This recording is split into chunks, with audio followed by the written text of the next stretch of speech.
Kabanay sa 15 anyos nga gipusil patay sa Manolo Fortich, Bukidnon, misinggit og hustisya. Biktima na damay lang kuno sa bikil sa amahan niini.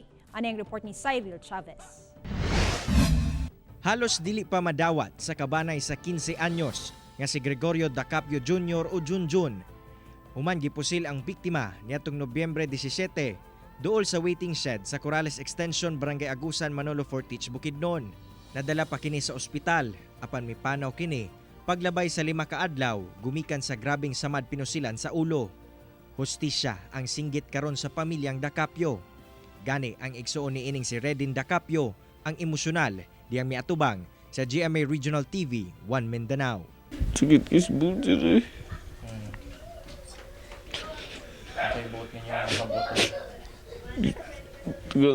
Tagaan tanli yung justisya unta. Aduna na suspect ang kapulisan sa Manolo Fortich. Apan wala pa nila kini gipanganlan. Padayon kuno ang ilang pagpangita og dugang ebidensya batok sa suspect.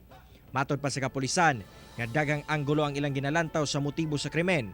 Partikular na ang daang bikil sa amahan nga si Gregorio Dacapio Sr.